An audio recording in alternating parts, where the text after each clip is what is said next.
Bonjour à tous et bienvenue dans la Minute Puériculture, des vidéos où je vous partage des conseils pour les jeunes parents et les moins jeunes. C'est un nouveau format, j'essaye quelque chose de nouveau, c'est la nouvelle année. Je monte ma tête à la caméra, ce qui n'est pas du tout dans mes habitudes, alors soyez indulgents.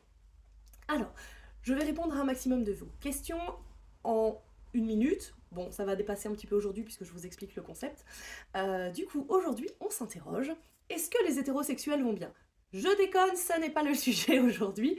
Le sujet du jour est de savoir si la tétine, est-ce que c'est le mal absolu?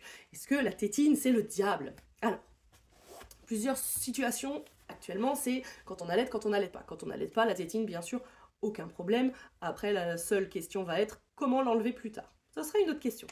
Quand on allait, par contre, on entend souvent parler de la fameuse confusion sein-tétine. Et moi, je déteste ce terme. Vraiment, je le déteste. Un bébé ne va pas confondre le sein de sa mère avec une tétine. Ça n'arrive jamais. On ne peut pas dire qu'il confond. Un sein, c'est doux, c'est moelleux, c'est chaud, il y a les odeurs, il y a le bruit de maman, il y a maman, tout simplement.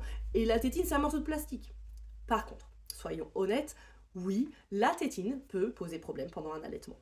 Mais elle peut aussi ne poser absolument aucun souci. En fait, on ne peut pas le prédire. C'est impossible. Du coup, c'est pour ça qu'on préfère prévenir que guérir. On sait qu'il vaut mieux l'introduire le plus tard possible. On ne veut pas l'introduire trop tôt. Il faut que votre bébé soit passé du statut de néophyte en allaitement à expert, histoire qu'il sache déjà faire la différence et qu'il sache téter correctement.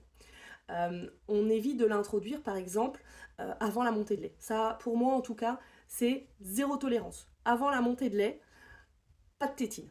Parce qu'un bébé, s'il a besoin de téter, il faut qu'il tète le sein. Parce que plus il va téter le sein, plus il va stimuler le sein, plus vite viendra la montée de lait. Et s'il ne stimule pas le sein, et ben du coup ça peut retarder la montée de lait.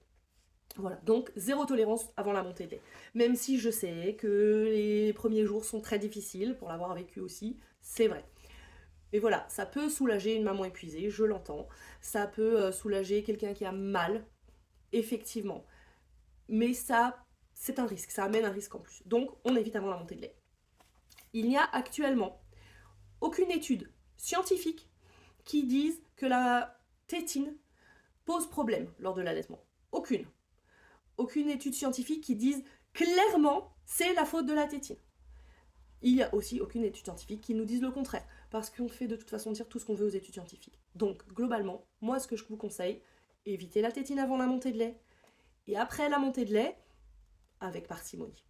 Voilà, j'espère que ça vous aura plu.